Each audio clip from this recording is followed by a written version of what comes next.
And we're back with another RocBoys Rebound. I'm your boy Dave C.O. Cools. Your boy SSX 3000. Happy New Year's, everybody. The first RocBoys Rebound for the 2026. And before we begin, shout out to my Hurricanes for making it to the national championship home game for me. Let's go. You knew that was coming. Fuck the Kings. Anyway. Anyway.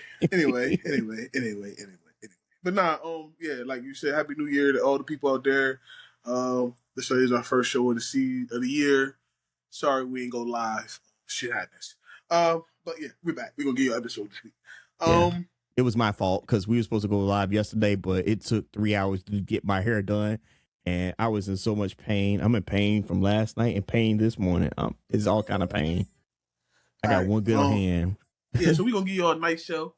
Ain't gonna be too long, but we're gonna touch on the bulletin points that need to be touched on today. Yep. Coming into today, what's your overall view of the NBA season? I know it's hard because we watch a lot of football, but after the Cup, what do you think? How do you think the NBA been after the Cup been finalized? Pretty good because one of the biggest stories, I don't have it on the notes, but one of the biggest stories that came out of the holiday season was the fact that the Spurs beat OKC twice. That was crazy. And then after that, OKC went on a 6-game losing streak. I think they were 6-6 at that point. Because before then they only lost 2 or 3 games, but then they started going to the 6-6 slide. I knew they was going to hit a slide at some point because if you saw how they were playing throughout the beginning of the season and they were playing a lot of overtime games, that will wear you down over time. So you're going to have that drop off eventually. So that's the thing about them. They're still the top team in the NBA. Don't get it twisted. They still have the best record. In fact, their wins and losses are still in single digits the last time I checked. So, but I think that was the very surprising thing. And see Wembanyama, when he's on the court and when he's playing, he shows you what he can really do and how much of a threat he is, along with Castle and Fox, those guys with the Spurs being a legitimate threat to the OKC in the West. So that is something that was very interesting. Looking over the Pistons being in the East, they're still holding down their thing, doing their thing. The Celtics. Listen, I was the Celtics. Celtics, yeah. Ever since Jalen Brown stopped putting Beijing in his hair, he's been killing it. Yeah, he has showed what he really is, and it's scary because I know when Tatum comes back, probably end of the year, probably next year, and they can get them two back together. That's scary, bro. It is. I still think that they're going to find a balancing act once he comes back because we don't know what type of Tatum we're getting once he comes off that injury. Mm-hmm. So it might be 60-40 or 70-30 Jalen Brown and Tatum. For them, but I still think that's still the potential there is scary. Like the Celtics can still run the East because the East is so all over the place. Yeah, it's wide open right now. So I think that's one of the things that surprises me about the East. I don't think there's anything else that surprises me about the East. We got some other major stories coming out. As far as the West goes, outside of Spurs and Thunder, the Lakers are still holding on strong in 3. The Nuggets are still climbing up there in the ranks. Rockets, Timberwolves, Suns. Yeah. Suns actually is a bit of a surprise that they're winning. I was expecting the Suns to kind of have a drop off, but looking at the seeding that we have right here, I think everything else is just status quo as far as I'm concerned. But like I said, the Celtics is the biggest surprise in the East, in my opinion. Yeah, but you say that there's no surprise in the West, but there is, because my question to you is how long can the Nuggets hold on without Jokic being there? That's right, the injuries. So I completely omitted the injuries. Yeah, I don't think that they can match against the top 3 teams. They probably be okay against the Rockets because everything still got to go through KD and they still don't have a point. Right. The Timberwolves, depending on if everybody's on point, can catch them. The Warriors can definitely hurt them with the small ball now that Jokic is not there. So I could still see them being top 6, but maybe a drop off between the Rockets and the Timberwolves and with the Nuggets. I mean, they're still a formidable team without Jokic. Don't get it twisted now. But they're I not ain't going they're to say not here. the legit threat That's like what they I'm saying. would That's be. what I get to. I'm not saying like they chop liver now. People think that you're going to get an easy win over the Nuggets because Jokic ain't there. You're highly mistaken. Right. Please do not think that you're about to go get an easy win because a team that they thought they were going to get an easy win was my Sixers, and we lost to them without Jokic. And we had Embiid, Paul George, and of course my team's MVP, Maxey. So and we had Edgecombe playing too, and we couldn't beat them. And they took us to overtime. So like people got to understand that you playing the Nuggets. Yeah, you think you got a day off? No, and Aaron Gordon is not playing yet, is he? Gordon I back? think he just came back. He Or just he came just back. came back. Yeah, So, he literally just came back. So at the end of the day, people please don't think it's it's going to be a sweet game playing against the Nuggets. No, they're still top. Like I said, they're still top 16. Yeah. It's just that are they a legit threat? No. And without Jokic, no, they're not going to threat the Spurs. Yeah, they're not going to threat. They're absolutely not going to threat the Thunder. And honestly, they're not even going to threat the Lakers. I think the Lakers could still get just we're going to talk about the Lakers, bro. No. You don't think so? I do. Because how and you it's going to not and it's not their offensive prowess, it's their defense. That's true. The Lakers. That's true. It is the defense, but if you got to score somebody, them, bro. If you got to score somebody, I mean, yeah, you got to think Luka, AR give you 60 points. That's cool. Brian give you his 19 or whatever, 19, 20. I think averaging 22. I think right now. So I mean, you get the points like you said. But if you're going against a top-notch team like OKC or something like that, that's belt to ass. You're going against the Thunders, that's belt to ass. Like, and right now, the way Boston is playing, that's belt to ass too, which is crazy to say that. Yeah, it really is. Yeah, without even the Pistons, even with the Pistons, that's the BTA. And Pistons for sure. Pistons is like the most underrated team still, and I know their record, and it's still like. I still don't say the Pistons right away. I still don't say them right away. But it's because they're so young. Yeah. They're so young. What's it called? Been out with an injury too. Yeah. Cunningham. Yeah. Yeah.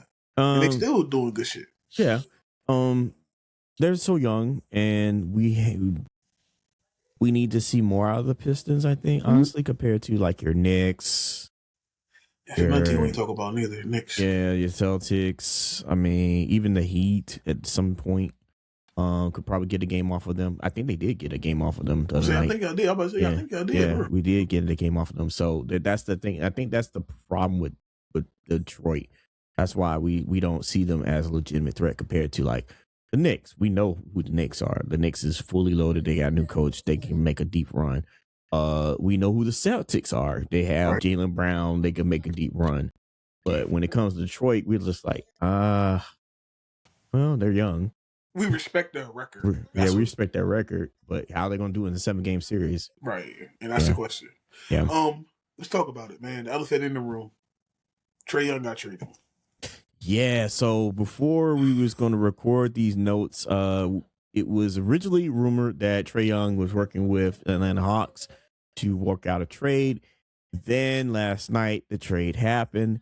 So in the middle of the game. In the middle of the game. So, yeah, Trae Young got traded to the Wizards, and I think it was... For Middleton.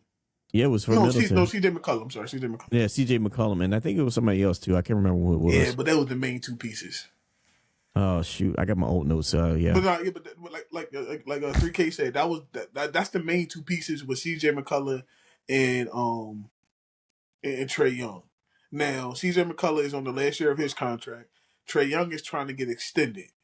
And Atlanta wasn't trying to invest a whole bunch of money into him. Let's be honest. They wasn't trying to invest their money into a barely 6 foot guard. That doesn't play defense. Yeah, that doesn't play a lick of defense. And as much as people want to compare him to Steph Curry, he's not in the same offense and the same defense as Steph Curry, so he don't look the same. Because yes, do we have a lot of the same traits as Steph Curry? Yes, because he can shoot the ball from distance. He can do a lot of things that Steph Curry do. He's just not as good of a shooter as the greatest shooter of all time, of course. But yeah. What do you think? What do you think Washington? Forget Atlanta. We know Atlanta didn't want to invest the money. What the fuck was Washington thinking? I have no clue. Maybe just get a young star, the good draw and some numbers. I don't. I've been questioning Washington's ownership for the last few years because I don't know what Washington is. But like, remind me of the Clippers, man. Like, do they remind you of the Clippers back in the day? They just I get there that to vibe. What you're exist. saying, honestly, a team that don't care about winning. This one fill the arena. Yeah, like they exist for some odd reason, which is crazy. Because I mean, for Trae Young, it's clear as day is the Carmelo Anthony route. Get the money, go play somewhere else, or get traded somewhere else. You know, I don't know why you want to get traded to Atlanta. I think Atlanta was competitive enough that they could have made the playoffs, but maybe they try to build around that. I don't want to say complete rebuild with Atlanta. I think somebody brought this up. They were building about one of their players. His name is Young. I can't remember what his name is. Johnson. You talking about the Johnson kid, the kid that played? I think, not to cut you off. I think they was ready to replace Trae once Trae got injured.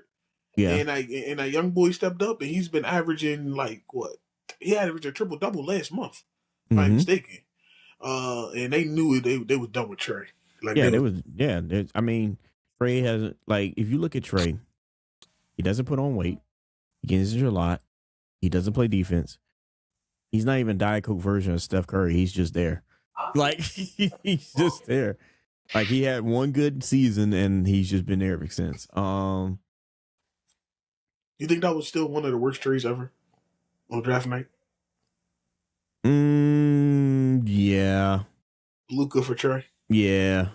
Imagine if Atlanta had Luka. That's what I'm saying. ATL would be bubbling, dog. I think they just fell in love with the fact that we got this looking dude, and then we got this young black dude that plays like Steph Curry that we can run with ATL. He can peel instead of running with Mr. Vanilla from Serbia that we can't relate. You know, man, Luka would have put butts in them seats, yo. I'm telling y'all. Luka would have been yelling. Easily put butts in the seats. He'd have been yelling, "Nika!" I still don't know what he said. If you think the fan base for Dallas wouldn't have been upset, imagine the fan base for Atlanta if Luka got traded to LA. Anywhere. Just say anywhere. Shit. You know, them prices for the Hawks games would have definitely went up because that would have been. Oh yeah, that was a bad Luka trade. in the East. Mm-hmm. Think about especially not with LeBron. LeBron, I think when did LeBron join? Did Luka join the NBA before LeBron went to Los Angeles? Was that answer? I think that might have been his. LeBron been in LA for 8 years. So no. Luka was. LeBron was already in LA. So think about it. You have Luka in Atlanta, who competing. He's running the East. He's running the East. Yeah. He's running through the East. He would have ran through your 76ers. Ran through your Heat. He ran through my Heat. He would have ran through. He would have called a young Boston team. Yeah, he could have called a young Boston team. Oh yeah. Tyrese wouldn't have been able to do nothing with him. Halliburton. Nope. Yeah, he would have been. He'd have been sick. Yeah, Atlanta would have been looking pretty. And the sad part is the Heat would have ran. Oh man, because we play in the same division, so we'd meet them like 8 times a year. Oh yeah. Oh yeah. We would have ran the East easily. That's still one of the weirdest trades that I ever seen. Looking at it years later, which when you're supposed to really look at the valuation of it, Luka, Trae. Yeah.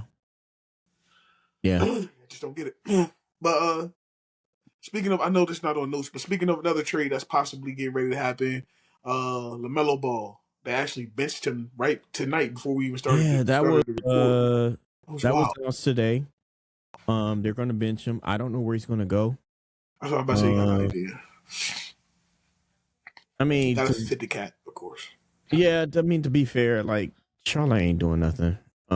If you want to go play for somebody, go play for somebody. Unless you're trying to get that money.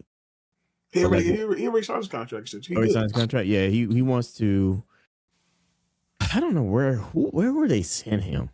Back Like home. to what, the Clippers? Yep. Into Okay. it though. Who'd you But trade for though? that's the key because if he has a big contract, there's only if you do a straight up head up trade, which I think Kawhi and James Harden is untouchable. And Kawhi, we're gonna talk about Kawhi because Mr. Robot is Mr. Robot for a reason. Unless he's around Snoop Dogg, but we'll get into that. Dog, that nigga is fucking he on autopilot. But I I say the Clippers, but I haven't looked at what contracts will match up. Because it would have to be a couple pieces. And then, you don't want to give away your whole team just for a player, and then now you're not even competing no more. Not to say that they really compete for too much. They trade is Kawhi contract up there? Yeah, it's up there, but you're not trading Kawhi. You're not trading Kawhi. You would have to get rid of Harden. I would. You would have to get rid of Harden. But I would get James. He's older. He's getting an injury. He's more injury prone. They're not winning with him. Yeah, you would have to get rid of. You can do that. You can do that straight up. And that would probably work for Kawhi anyway. If Mr. Let the young boys run around, do what he got to do. Yeah, I mean, I have no problem with it. They're not a threat. They need to fill seat. They got to justify building that new stadium. So, All-Star game is there this year. Yeah, I don't think they nice stadium by the way. Been there. Very nice stadium. Yeah, I don't think they will have an All-Star from the Clippers this year. No, not this year. Kawhi ain't played enough. No, James could squeeze in there. I take that back. James could always squeeze in because he's James Harden. But he's been gone for so long. I don't know if they would do it. If they held on to Powell, he would be their only All-Star. True. I mean, do it. Why not? I mean, get rid of Harden. But yeah, just speaking of Charlotte though. Yeah, Charlotte, just let the boy go. He did what he could do for y'all for the last, it's been at least 5-6 years or whatever. Mm-hmm. It's not gonna work. It's not a coach. I don't think he got a strong enough coach that could tell him like how to play his game. I think Tyronn Lue would be perfect. It's been very Charlotte's been very interesting because Jordan when he got drafted, Jordan was there. Jordan couldn't get anything done. Jordan sold the team. And after that, it's just been, and then they got a new owner. It's just been developmental hell for them. Like, just go. We'll get somewhere else. Yep. I agree. I agree with you fully. The boy talented. I mean, he came off the bench tonight and had, what he had tonight? Hold on, y'all. Charlotte played who tonight? I know he was throwing up. I mean, everybody thinks he's out of control, and he plays. I mean, they lost by 2 points against Indiana, 114 to 112. And he came off the bench and gave you 33 and 8. The boy talented as shit. Like you can't deny the man talent. 33 and 8 in 27 minutes. So I don't know what they're trying to do by benching him like that, but he's still your best player. I don't care if he come off the bench or he starts. Period. So don't hurt yourself by doing dumb shit. Let's get into this. Let's get into these notes that you got up pretty good, brother. I wrote a lot of notes. Yeah, we've already been through most of them. We already talked about the top seeds in the East. We basically went through some of the standings. We talked about some of the surprises. We've already talked about Trae Young. You brought on that LaMelo Ball wants to get traded. So, and then we also talk about OKC's slump. So, let's go ahead with the award predictions. So, the ESPN put out the award predictions. His name Kelvin Pelton, and this is the predictions he's making for all the awards at the end of the season. So far for all NBA teams, first team's got Jalen Brunson, Jaylen Brown, Cade Cunningham, Luka Doncic, Shai Gilgeous-Alexander. As for all NBA first team, which I think that's fair. Which one? Jalen Brunson can get up out of there for Maxey. Go ahead. Okay, that's fair. All right. Would you put Brunson in All NBA at Yeah, all? I Okay, like just so. not first team. Just Not not to cut first you team. off, I have no problem with the players that he picked. 1, 2, except for Kawhi. Kawhi's not going to make it because he's not going to play enough games. But I have no problem with the names, honestly. It just maybe I might just put them in different places. That's all. Yeah. And I don't think Kawhi's not going to make the 62 game requirement. So yeah, for the second team, he's got Anthony Edwards, Kawhi Leonard, Donovan Mitchell, Jamal Murray, Karl-Anthony Towns. I do agree, Kawhi Leonard. I don't think he's going to make it. The rest of them, I have no problem with it. That's fine. And then the third team, Scotty Barnes, Stephen Curry, Jalen Johnson, Tyrese Maxey, and Sagoon. I do agree that Tyrese Maxey should be first team as well. Jalen Brunson should be bumped to second team. And you can replace Kawhi with whoever for the third team. And that's the guy we was talking about for the Hawks, Jalen Johnson. That's his name. Jalen Johnson. That's the one that's replacing Trae Young. So the stars that will be missing it due to injuries, obviously Jokic being out for 4 weeks. Giannis has been out recently, and obviously we talked about this guy at the beginning of the season, should have been in the top 10, but he is injured. Wembanyama. But see, he got lucky because we thought he was going to be out for longer with that injury when he hyperextended his knee. Mm-hmm. And he did. He only missed one game and came right back. Yep. Like we said when we first did our first show going into the season, Victor Wembanyama, we wanted to put him in our top 10. But the one thing that hesitated us from doing it was injuries. Yep. But like we always say, when he plays, and he plays a lot. He plays more than, of course, my 7-footer in Philadelphia. He is a game changer. He has done a lot for that team, but that team also thrived without him too. Yeah. Some other notable omissions from this is obviously LeBron James. Yes. This will probably be the first time he won't be All NBA, and God knows when. All NBA, yeah, okay. Yeah. All-Star. Nah, All-Star is different. He'll always be there because they're going to vote him. Bam is another one that's a huge omission. He's actually been out, hasn't been out that much, but yeah, he's a huge omission. Draymond's another omission. Don't get me started with Draymond, please don't. Yeah.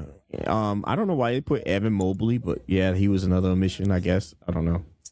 But yeah, that's what we got for the All NBA All NBA teams, first, second, third.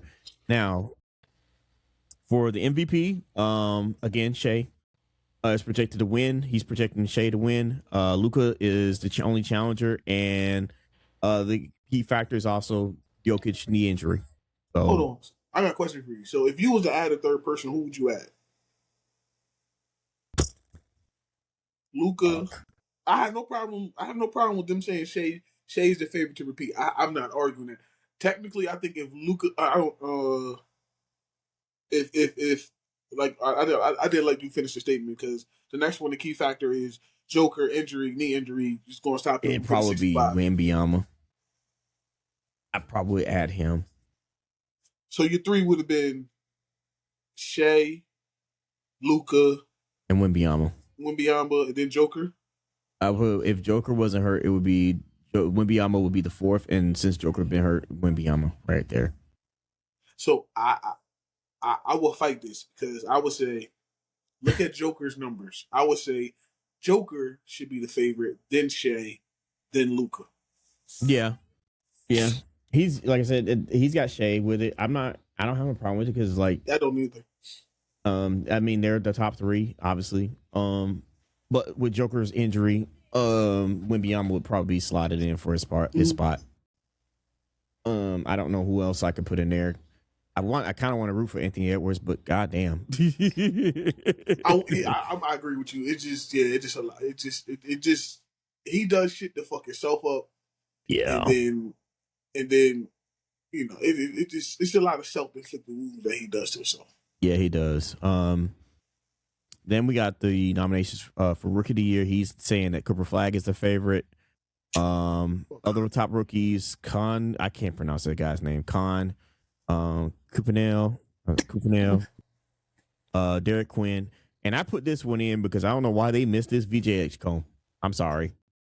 It's disrespectful to my Sixers. I understand because I mean Cooper Flag is Cooper Flag. I'm not going to sit here and shit. Cooper Flag has put up 40-point games. He has no choice because he's the only scorer. Anthony Davis literally just came back, so he had no choice but to put up these numbers. And Klay Thompson, like we always say, he found this hot girl and he lost his shot. So VJ Edgecombe, like people just forget about the first 2 months of the year or something. Like, did y'all forget that it was him and Maxey running the Sixers? Like, yeah, I was upset about that one. I was like, what the hell are y'all smoking that not put VJ Edgecombe on there? Not even running the Sixers. I'm gonna take that back. We was running the East. Yeah, in the beginning, literally was at one point y'all were running the East. Like, come on, like my two young boys was getting the job done. So for VJ Edgecombe to not even be a top 3 in this is disrespectful in my opinion. It is. I still have him up there, and it's not too late. It's still early, but yeah, Cooper Flag is currently the favorite to win. I give it to Cooper. Honestly, I will. Honestly, yeah, considering that we called him a role player today. We called him a role player. No, my father-in-law did. Oh wow, yeah. My father-in-law, who's a Dell State Hall of Famer. Shout out to Pops. He knows basketball. Played overseas. He said he just don't believe that he is what he was. And be honest with you, if Kyrie was there and AD didn't get hurt, he would have been a third. He'd been the third piece. Yeah, he would have. So, for Coach of the Year, JB Bickerstaff for the Pistons. Other contenders is Mitchell Johnson for the Spurs and Jonathan Ott for the Suns. You know what? I have no problem with that. I agree with the Pistons one. I agree with the Spurs one. The Suns one is a surprise, but looking at the record for the Suns at the time we wrote this, yeah, I had no problem with it. He also said Spoelstra, but I took Spoelstra's name off. I had one person that the team overall is the win Coach of the Year. I understand you gotta put your team in playoff position and stuff like that. Mm-hmm. But Tiago Splitter, bro, for fucking Portland. He could be some love. Yeah, he needs some love. I'm not saying that he should win it. His name need to be mentioned more. That's all. The question is he eligible because he's technically is he assistant coach, right? No, or is he? I thought they fired Billups. Did they fire Billups? I thought he was interim. If he's interim, can you be still nominated if you're interim? No, because remember that year was it Mike Brown or Luke Walton that won it when Steve Kerr went out. Remember when we went out with the back injury that year and he didn't coach and they ended up winning the damn. So I don't, man. Nowadays motherfuckers make rules left and right, as we know. So at the end of the day, you really don't know. But I feel like his name should be mentioned. I'm not saying he should win it. His name should be in the running of it. Especially, you know what? He is eligible. So yeah, Tiago Splitter. I agree. Yeah, Tiago Splitter should be in it. Tiago Splitter. Yeah, I agree. Okay, cool. I was kind of confused about that because I was like, can interim coaches be nominated? Because I wasn't sure. Yeah, I agree with that. He has the Trailblazers at 17-20. Again, that's not a great record, but the fact that they're in a playing position, that's and they beat some teams that some people didn't think they was gonna beat. Yeah. They got some wins that people technically speaking, they should have fell off a cliff when Billups left, but they held that team together. Yeah, they went the opposite route. So I do agree with you with Tiago Splitter. But other than that, the other ones I have no problem with them. Yeah, yeah. I just wanted his name. People need to start talking about Tiago just a little bit more. Yeah.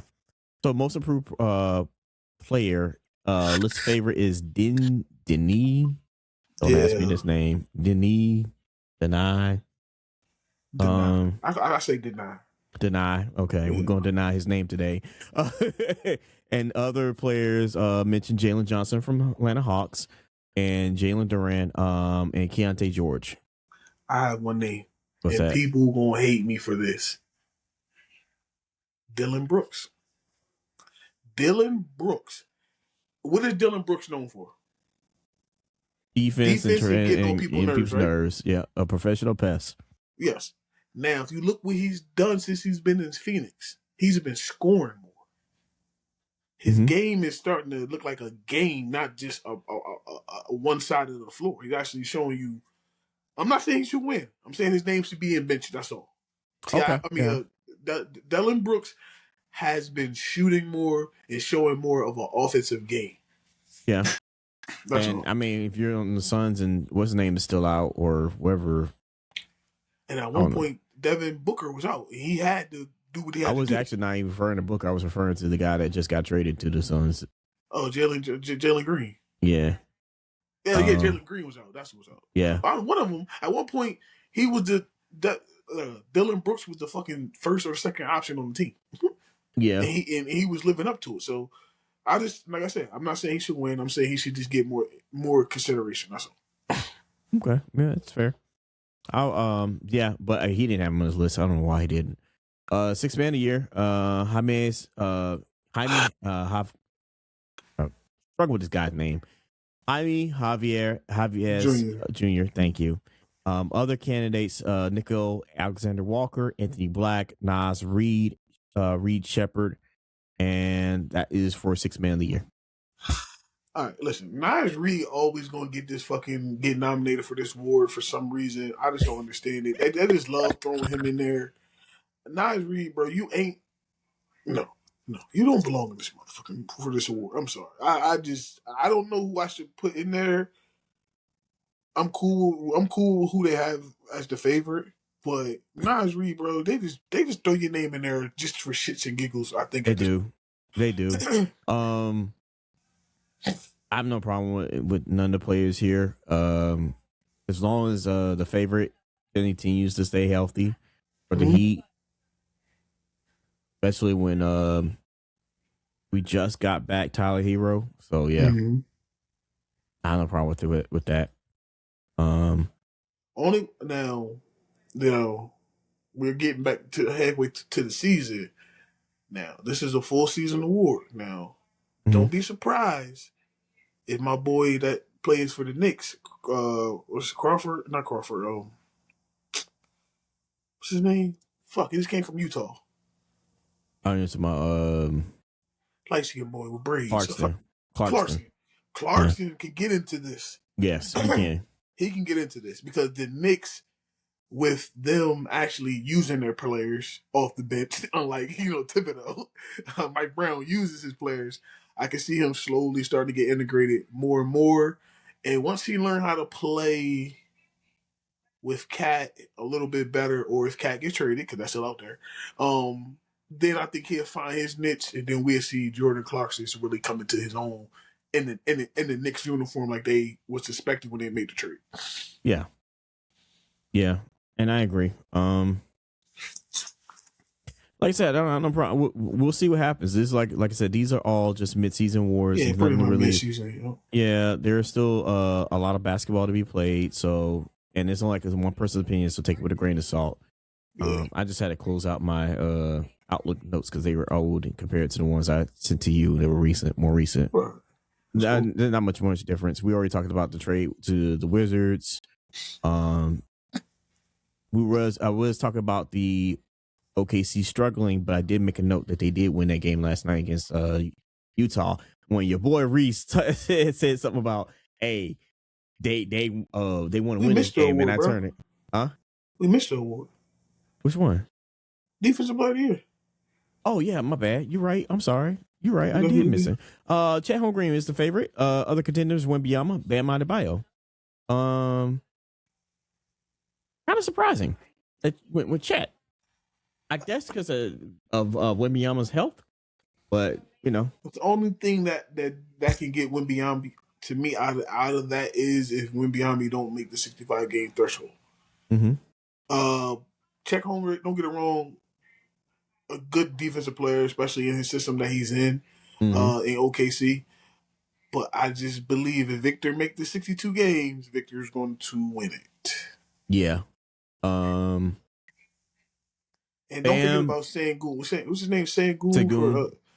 Yeah. Listen, I think he's out too. He's out right now. I know. All right. Go ahead. I'm about to spaz out just a little bit about something. Go ahead, spaz. This 62 game shit is fucking annoying. They did it for a reason because I understand it because of management. The load management. Shout out to Kawhi Leonard, and I'm about to talk about him too as well. But it hurts people like Joker, who just got injured and who should be MVP this year. Yeah. Like, you are still an MVP from this man because of this dumbass rule that just came into effect 5-6 years ago. And Victor Wembanyama, don't get it wrong, even if he don't play every night, he still should be in the running because when he's on the floor, he's affecting everything in the world when it comes to So defense. how would you change that rule? Because you still don't want players that miss a lot of games to win. You don't, but see, naturally it. Okay, how does the voting work exactly? Who votes? The players and the press and do the fans got anything to I do with think that? it's the players, coaches, and press. Hold on. Yeah. Let me see the.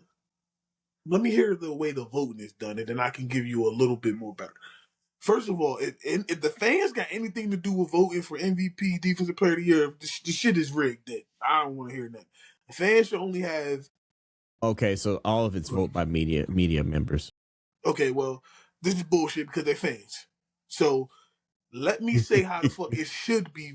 It should be players. It should be coaches, and select the fuck am I Isn't trying? that across the board in all sports? Because isn't the NFL like that too? Yeah, well, it's just shitty too. And this is why you got the NFL every year coming out with the top 100 that's voted on by the players that don't never match up with the fucking whatever the media says. Yeah, This shit just don't match up. I It do should be. agree because like it when you talk about the awards and the All NBA team, which by the way is hard as fuck to get on that, it does affect your pay in the Yes. NBA, and that's a No, huge problem. In any sport. And yeah, it affects your contracts. It's I think it more so in the NBA because the Klay Thompson situation. I keep thinking about his situation. Had he made All NBA, that one season when he wanted to get his bag, it would have given him more money. He would have gave more money. He'd have been more eligible for the super max instead of the regular max or whatever. Yeah.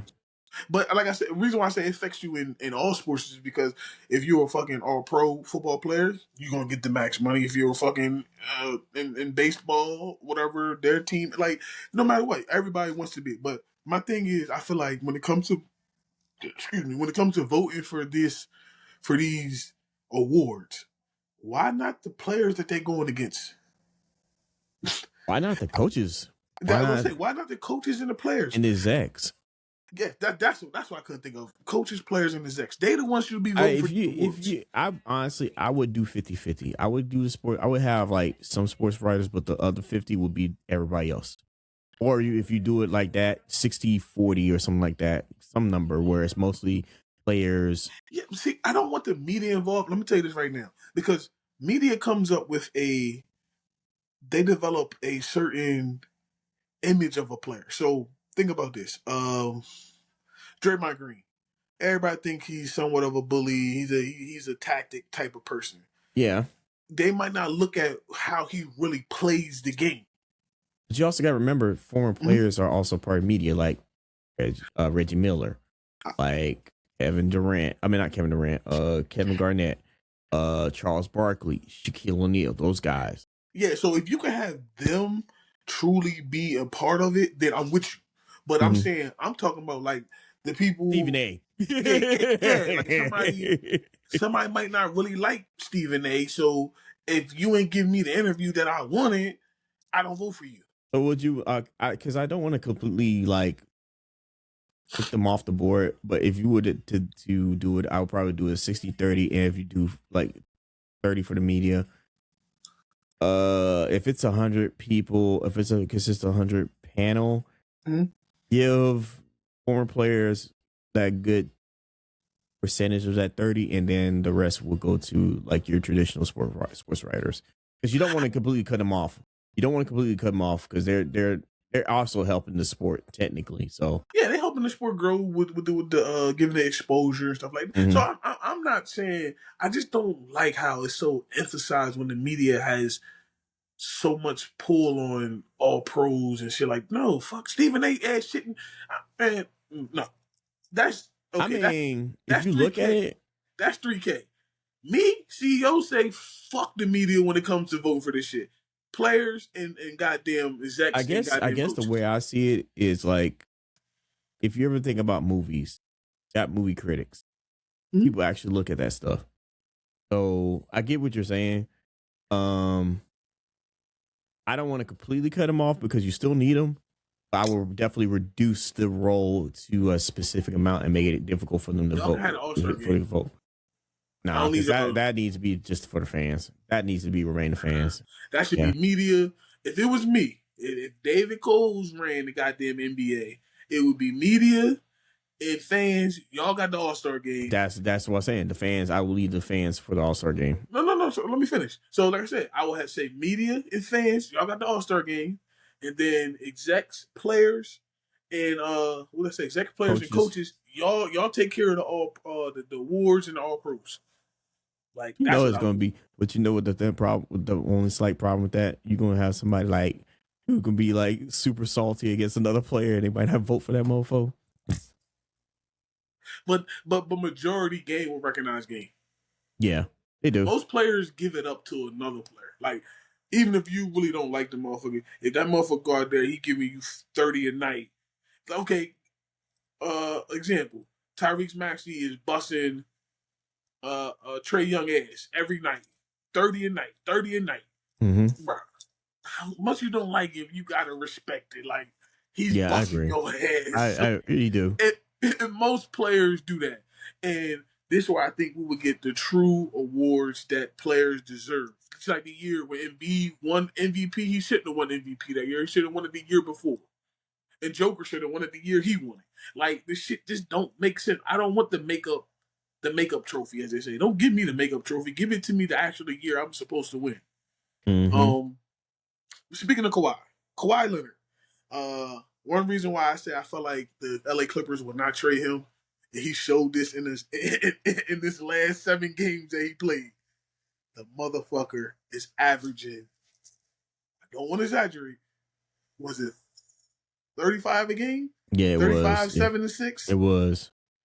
And he's always, you know what's funny? He's always Mr. Robot, and we're leading into this, except with the exception of when Snoop Dogg comes in to do commentary.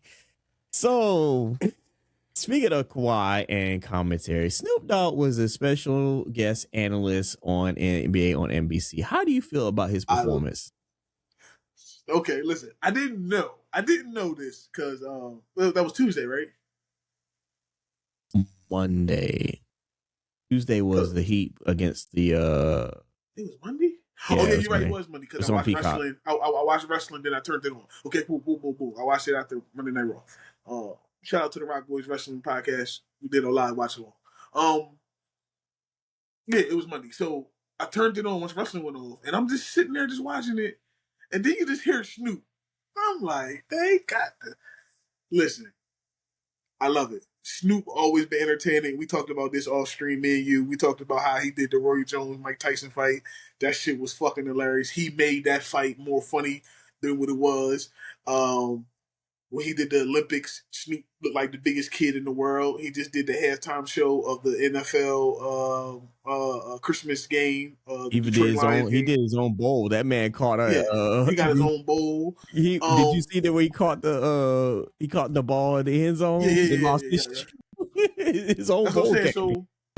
So Snoop is perfect for this. Mm-hmm. You give him a Monday night, late night on the West Coast, or East Coast, I'm sorry, a game like this, he's perfect. He was doing backstage interviews before they came in.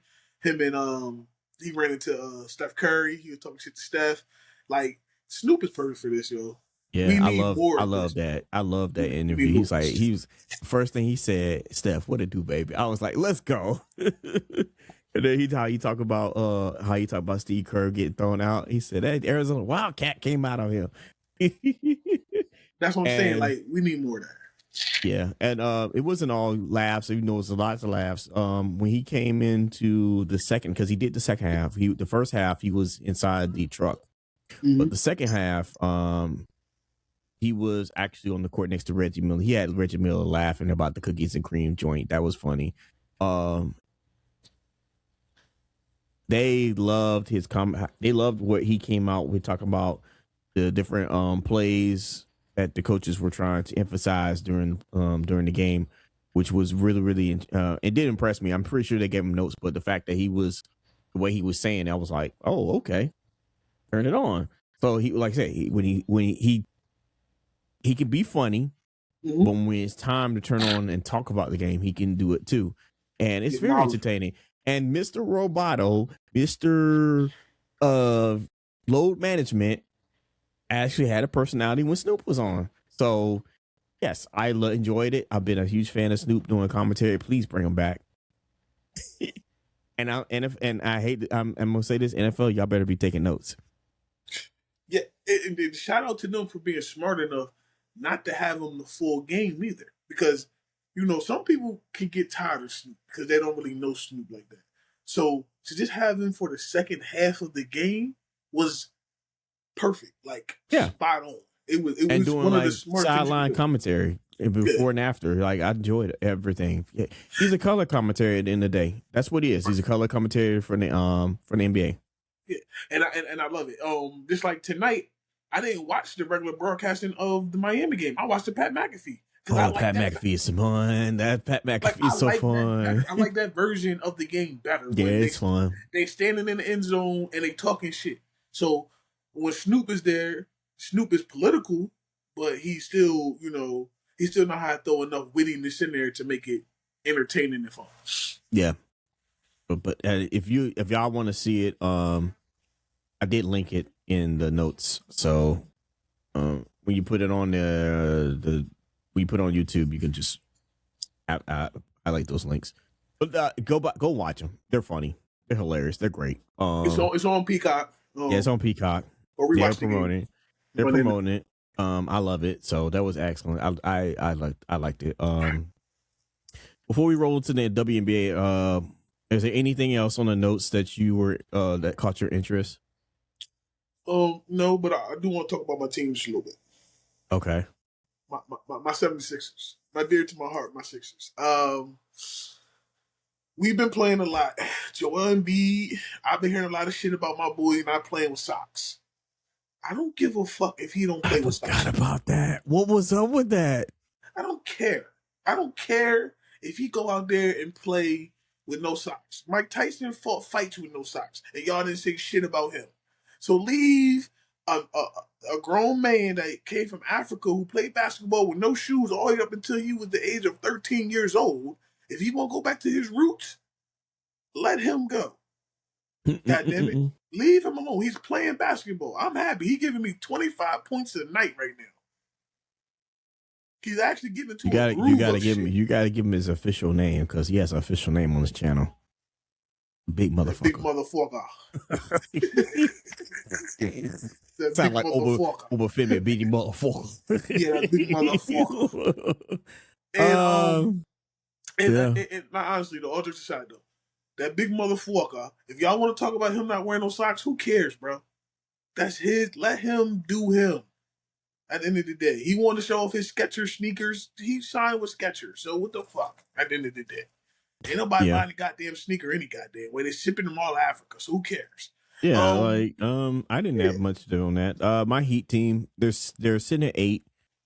We've been dealing with string injuries lately. Hero's been in and out. I think Bam has been in and out. Can't pronounce that dude's name. Jaime has been in and out. I think Powell has been the only consistent player so far.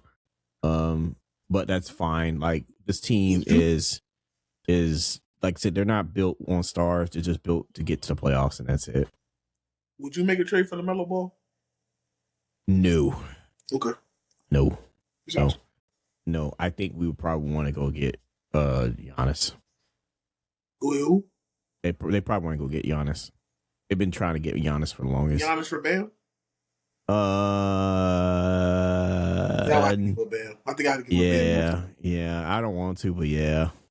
I give up Asia baby dad. Dang. Yeah, you have to. Speaking of WNBA, come on. I bring up Asia, their best player. What you got to talk about the WNBA, good brother? All right, so we'll start with the news about Nafisa Collier. She was one of the finalists for the NBA. I think she won NBA MVP. No, she didn't. No, she didn't. She was supposed to be finals for MVP. She was playing on the top team in the league when they got bounced out of the playoffs. So her ankle injury that she got is sustained in the playoffs. And she's going to miss at least another 4 or 6 months. So she's not going to be playing Unrivaled. She won't be playing at the beginning of the season, which is unfortunate. We're going to wish her well, give her well wishes, because she's one of the founders. If y'all don't know who she is, she's one of the founders for the Unrivaled, which is 3-on-3 basketball league, women's basketball league that happens in the wintertime, that takes place here in Miami. So yeah, that sucks. That really sucks. Injuries. We don't want to see people get injured, but hopefully they can clear everything out for sometime before she can get back on the season. There was more news before I wrote this report. There was more news that the collective bargaining agreement that the WNBA is working on is still not official. They're not going to extend. The players are not going to try and extend. They're still trying to work out the money situation where it comes between I think the WNBA wants to offer net revenue, but the players want gross revenue. Yep. Which, I mean, get your money. That's the end of the day. That's what I got to say about that. But speaking on Unrivaled, so Unrivaled president was open to partnering with the WNBA in the future, and the reason I brought this article up because it was something similar to what Ice Cube was dealing with the Big Three in the NBA. Mm-hmm.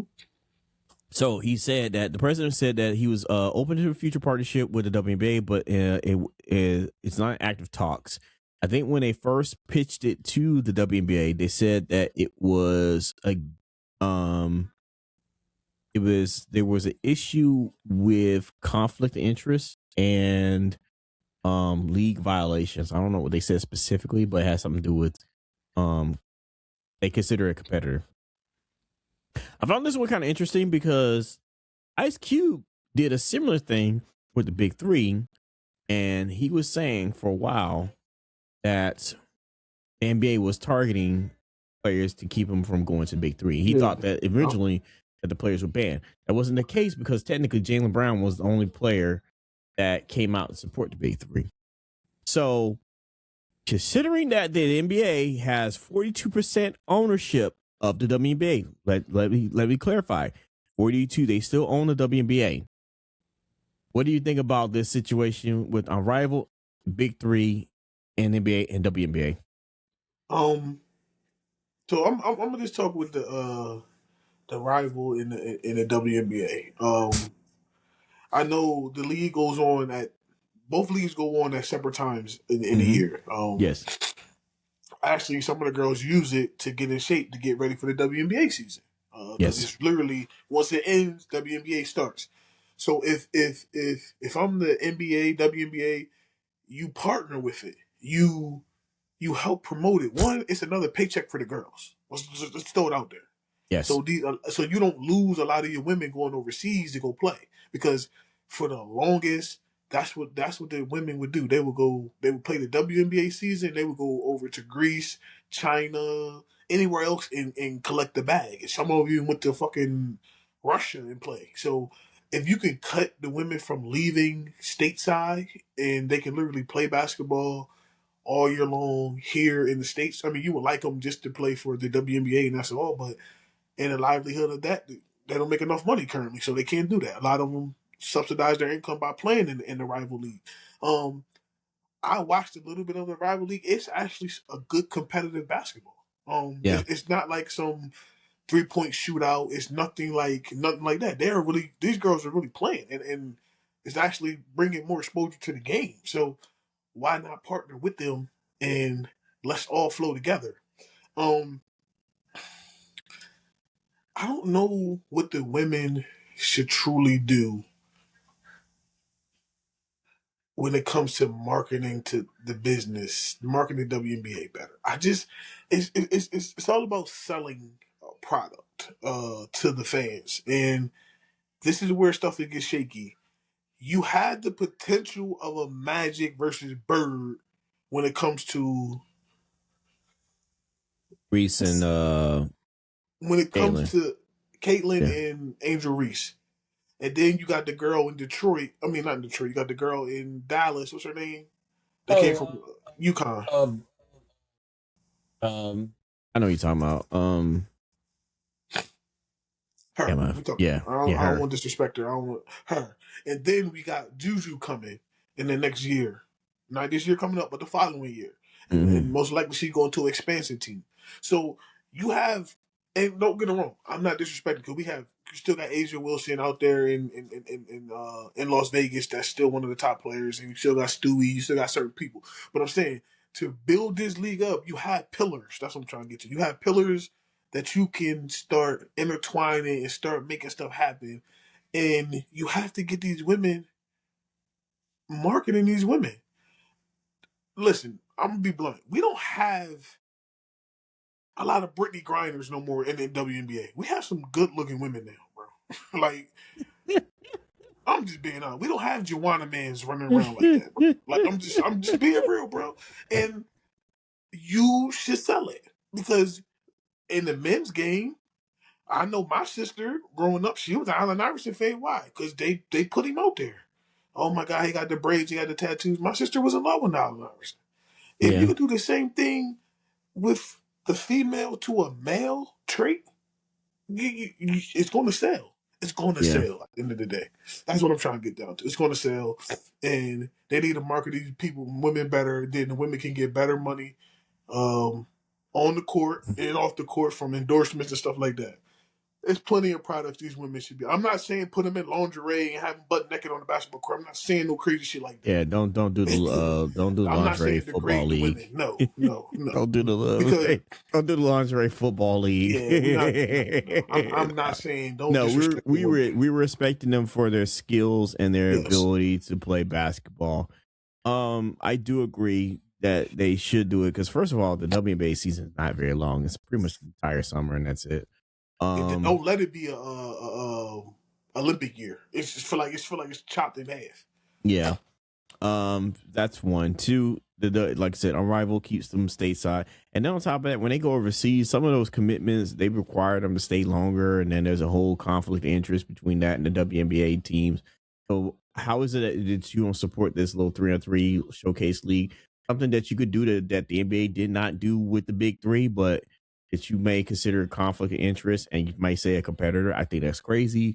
They're trying to offer something for you that they can use as a feeder system, let women play. It could be an option for them to go in and play um as an alternative to going overseas.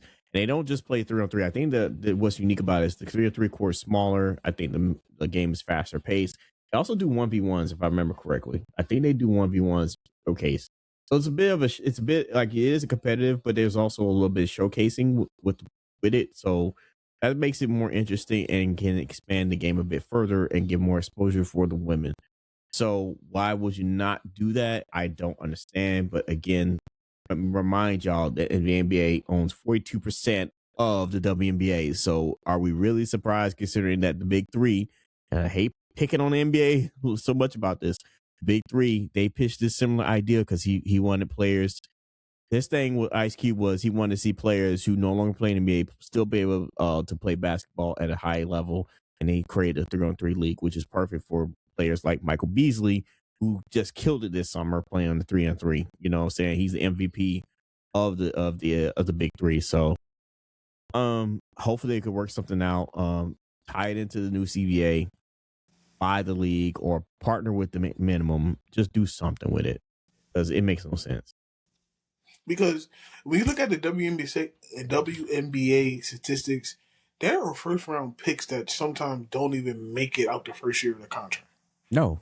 Like, like they don't like you know how like NBA, NFL, your first round if you're a first round, you're guaranteed a 4-year contract.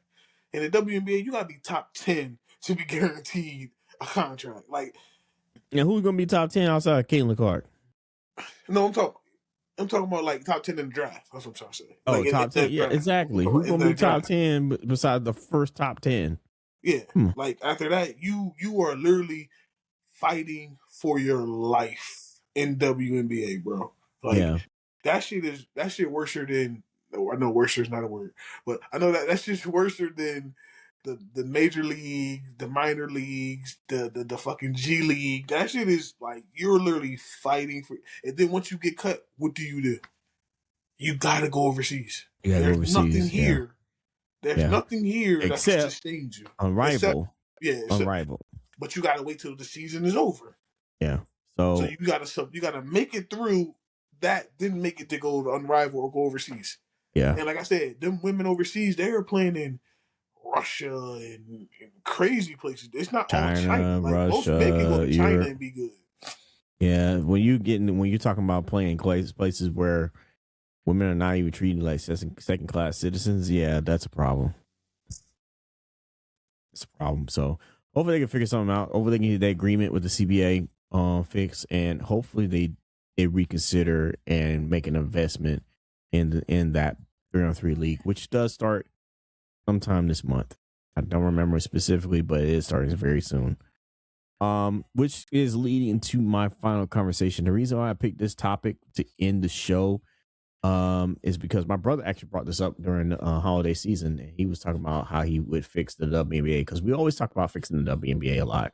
Mm-hmm. So he was trying to say use the college system, which if y'all don't know, basically women play with the men throughout the college year. You have your own separate tournaments. The seasons end pretty much around the same time. Mm-hmm. So what his thing was, do it like the college systems. So, you got Chicago Bulls, Lady Bulls, Lakers, Sparks, yada, yada, yada. Pair the teams up with the NBA teams.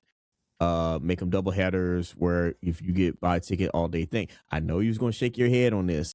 So but I'm going to finish. I brought this up because I actually did look this up and see how this would work.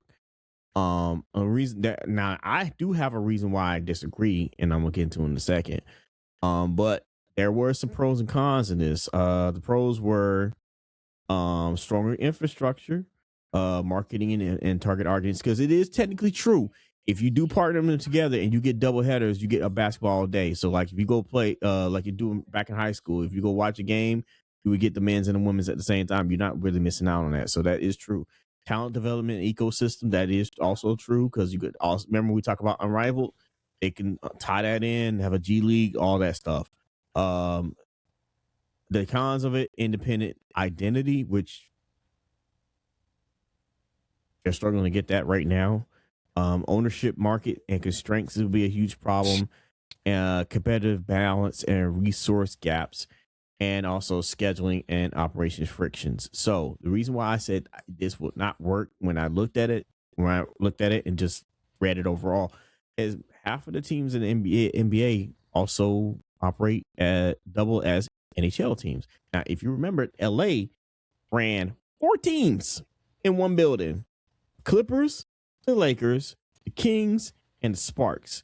Could you imagine trying to deal with that type of schedule if all 4 of those teams were in the same building and had a game over the weekend? It would be diabolical. Right. And I don't remember the numbers about which teams have share arenas with the NHL. I know for a fact Chicago does, LA does, Detroit does, Boston does, Sixers does. That's a lot. I'm pretty sure Dallas does. The Wings, Dallas Wings. Yeah, they do. So that would be a real problem for them to do it. But it would be interesting to see how it would work if they were to switch up their schedule and play the same time as the NBA. So the floor is yours, sir. Okay, good brother. See, I thought you did your research, because they did this before. When did they do this? They did this in the beginning when WNBA first came out. I thought the WNBA started in the summer. No. At one point, listen to me, good brother. Hear me out. At one point, the WNBA was the opening act for the NBA in games. They had their schedule was the same time as the men's. Oh, okay. They did this already. So literally, like you said, you would literally go to the arena at 3:00. Watch the women's, and then go to the men's game. Like you said, you would buy an all-day ticket. You would see a women's game, just like you said, high school. Fans would not want to sit there all day long for basketball. Fair. And when it comes to marketing, whose floor is going to be on the floor? The men's logo or the women's? Well, I mean, if they're the same team, LA Sparks, LA Lakers. yeah, that would be a problem. Yeah, that would be a You got problem. to tear the floor the fuck up and put. So listen. So what happened was the women would just play on the men's floor. So when you turn onto a game, you see Lakers, then you see Sparks. Like, okay, what the fuck is going on here? So they did this before. They did it. They did it. They tried to mirror the WNBA schedule with the NBA schedule. It didn't work because of little. It wasn't. What we seeing is a great idea. You go to so if the men's game started at 7, the women got to tip off at 4 Mm-hmm. minimum. Mm-hmm. They got to get 3 hours. Then you turn around, you get right to the men's game. You at the arena from 4 to 10. That's being nice. Yeah. That's not the game going in overtime either. Yeah, as I said, that's me being nice.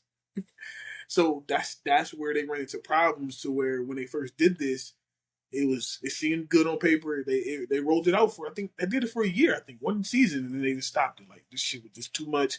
Then when you look at the game, when the women are playing, the shit is empty. Then when the men come, the shit fill up, and the women like, what the fuck? Like, so yeah.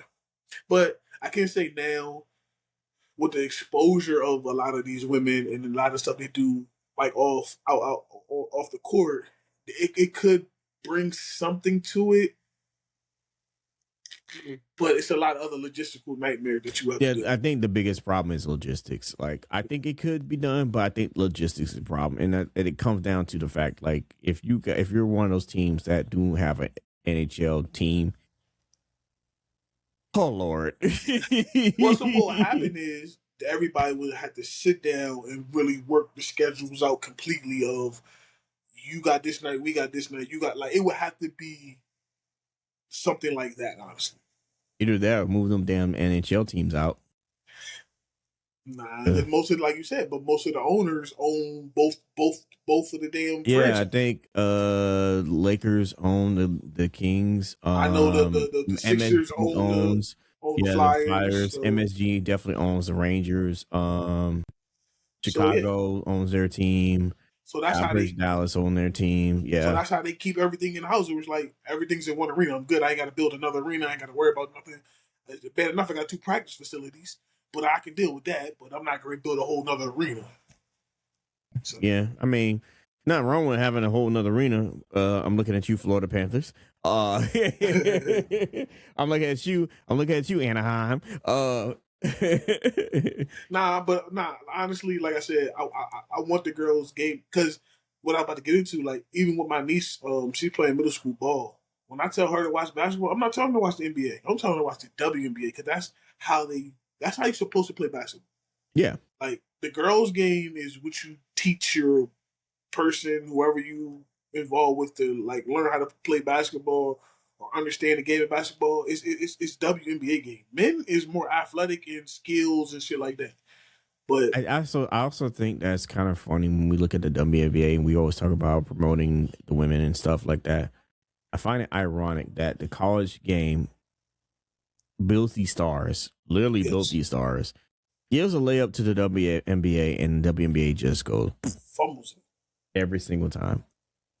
So it's not that we hate the WNBA. We want to see better from the WNBA. We want to see we want our women to play at home.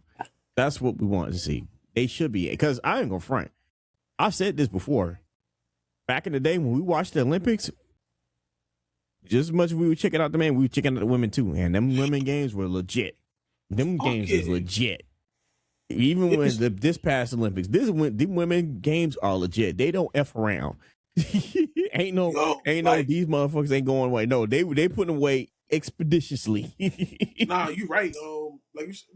This year we got lucky with the Olympics. The men's championship game and the women's was good as shit. Mm-hmm. So we got lucky this year, but the women been putting belt to ass just as much as the men. And like I said, it's a better pure watching game if you want to watch somebody really play basketball. It's women's, like I said. Watch Texas in college. You can watch, of course, South LSU. Carolina, LSU. You can watch the program. Of course, UConn for sure, always. Mm-hmm. You watch this. I mean, shout out to USC too. Like I'm always shout out my USC.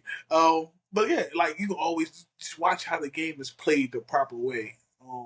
But yeah, now honestly, they got to figure out a way to capitalize off with the with the NCAA women's programs is doing with these players, and if input this into the WNBA because the NCAA tournament and these girls games, they do numbers, they do ratings on TV. Like I make sure, like now that football season is winding down, I ain't got no problem watching a college basketball game, especially Texas and UCLA and all them type of shit. Like I have no problem watching no college. And those college girls games are very competitive. Like they Super get into competitive. it, super competitive. So sit there So why and just can't be this like, transfer to the WNBA? I don't know, man. I don't know. The wrong people in charge. Wrong people in charge. Huh? I hope they can figure it out because like it should be better. 'Cause don't get me wrong, I like the NBA, but there could be some very entertaining women games. And the men college basketball games aren't the same. They don't hit the same. I don't watch the men's college basketball. They don't hit the same unless it's something like Duke, North Carolina. That's They just don't hit the same. rival, like naturally rival games. Yeah. Carolina Duke, of course, that's always going to be a madhouse game. But anything else, I'm not into it as much as I am to the women's college game. Yeah, because the women's always have like those super matchups. Like they go. I'm saying the men don't, but like you'll see a UConn play South Carolina in the season. It's just like, oh shit. And that's another thing. What we said about before, it's all about scheduling too. Scheduling the right games. Yeah. So like you said, UConn. Like I feel like all the top teams have played each other at least one time in the season. And of course, they're gonna catch each other in the tournament somewhere. So we gonna get something even good in the tournament. So. Yep, absolutely. That's how we got the famous.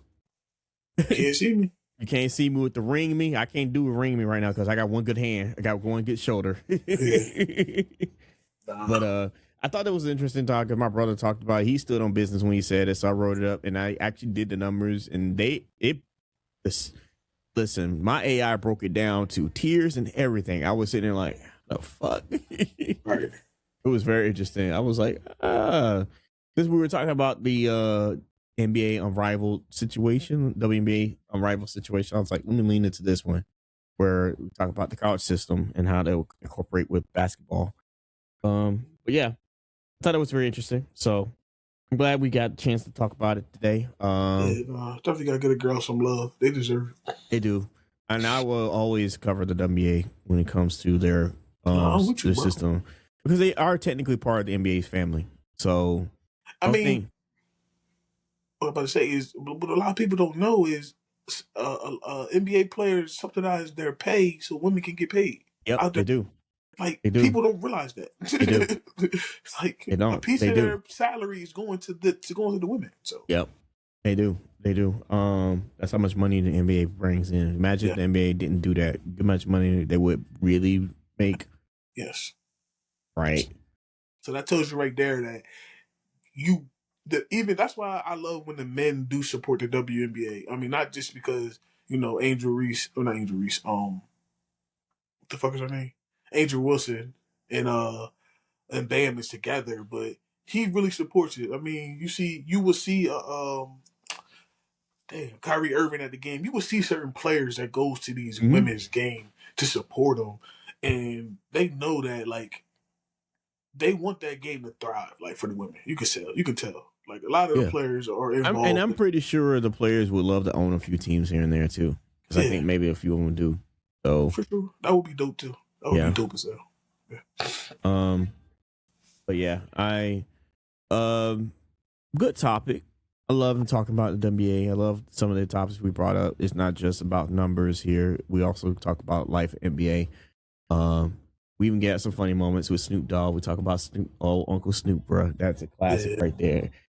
He said the Arizona Wildcat came out of him. But Yeah. yeah, this was a good one today. I wish I was in better spirits because my shoulder. I'm in better spirits overall, but we ain't gonna talk about that. That's a separate show for another day. Right. But yeah, it's good to be back. RocBoys Rebound. We'll be back normal time next Normal week. scheduling. Normal We get things scheduling. together. We get things I together. apologize. That was my fault. Listen, your boy had to get his hair done, and he's probably gonna get locks after this because goddamn, my head hurt after that last one. Hey, well, listen, y'all. We appreciate y'all. Just keep looking out. Me and 3K gonna keep knocking these joints out. We getting ready for All-Star voting about to come out again. Find out who these All-Stars is. We gonna really talk about this format of this fucking All-Star shit they got, the world versus I the still think US. 3-3. Yeah, 3v3. we gotta sit there and figure this out. How we going we'll talk about it when everything is being released. Listen, and just stay tuned to the Rock Boys Network. Shit. If it's an emergency podcast need to be dropped about the NBA, we will do it. God damn, Yep. if something crazy happen, we will be I on mean, it. the trade deadline is going to come up soon. I think Yes, so we got to either hit that before too. or sometime after the All-Star game. I don't After the remember. All-Star game, it's Yeah, after the yeah. So it's starting to get into trade seasons. Like Trae Young's been traded. LaMelo Ball is slated hopefully to get be next. traded. Giannis is still on the chopping block. Don't get it tripped. Don't get it twisted. He's still there. He's just injured. The 76ers still got a wing player if y'all want him. He only got 2 years left on his contract. I mean, please, somebody take him off my hands, please. I mean, Miami, he got a player that's currently sitting at home collecting a check. Well, his check is being divvied out in the corner somewhere. Don't worry about his. Listen, don't worry about his situation. He learned he not to gamble anymore. He paid off his taxes. But if you want to take him off the books, we'd be more than happy to release his ass. but nah, yeah, I mean, you talk about your situation, man. I said, did you forget about him? Yeah, I mean, don't get her twisted. Anthony Davis is still a hot commodity to get traded, and that's scary to say it. Shoot, Zion's a hot commodity getting traded. Zion's a hot commodity for a lot of things, but we're not gonna talk about that. We gotta talk about Zion. You heard about that? Before we go, I don't want to talk about it. I don't want to talk about it. Nah, that's not man personal life. Let that man be great. Hey, listen, Zion. Just keep your stuff in the closet. With that, though. Give him some advice. Keep your stuff in the closet, bro. Because every time we turn around, it keep coming out. I don't know who got it worse. You or Shannon Sharp right now? No, he got it worse. Yeah. Every little thing he do, they always got receipts, bro. Let somebody else send the money. Stop sending the money yourself. That's all I'm gonna say. Shit, that shit. Your Zelle, it got your Zelle. Your name on your Zelle, bro. Let somebody else send the money, Zion. And if you want to send money our way. Shit. Hey, that's true too. Shit. We're not gonna say nothing. I ain't telling the story. Shout out to Z for sending us a check. Yeah. But listen, at the end of the day, this is a good episode, 3K. Appreciate you for knocking it out, even though it's a late night for us, even though y'all won't get this till the morning. It's a late night for us. Hey, listen, it's all good, man. We had fun tonight. We watched a fantastic football game and talked about the NBA. Ain't no way in the hell we could have watched that game and recorded no fucking I could have watched. You could have that ended though. Wait, were you rooting for Miami? Were you cheering for Miami? Or were you just like I'm just cheering football? Cheering football. My wife looks at me like I'm crazy because, like, even if my team is not playing, I just love football. So if it's a good play, I'm like, Did you like that? Did you like that last touchdown he ran in? Yeah, I mean, good play. I mean, for real, it was a hell of a play. I mean, don't get it wrong, hell of a play. But I like that boy Lacey for Ole Miss. I like him. I like the running back and the quarterback. That quarterback for he Mississippi, came from Division III. Yeah, he's good. Yeah, he was lighting up our secondary. I ain't gonna front. He was good. When we get another college show, bro? So I was gonna do it after tonight, but I'm gonna probably do it tomorrow. Okay. Because the Fiesta, what's the bowl game? Tomorrow's Peach Bowl. The Fiesta Bowl, right? No, today was the Fiesta Bowl. They played in Arizona. Tomorrow is the Peach Bowl, and that's gonna be in Atlanta. So I got to do it. But your boys' team is playing a home game for the national title in South Florida. I found some tickets for you. They're $2,000. Oh, don't worry. I'm gonna talk to my uncle about that because we gonna try to find a way. Did you hear how much money he paid for their tickets when we went to the Orange Bowl? They No, paid he ain't like really they told paid us. $3,000. They paid $3,000. Yeah, that's crazy. Hey, fuck that. Hey, mister, I was at 200 seats. I didn't care. I know you okay. Hey, listen, I still got my thing is actually hanging up back there. Hold on. Oh, you're laying here. Hold on. Oh, my shoulder. Oh. That's 3K. Get up and go get his thing to show off his thing.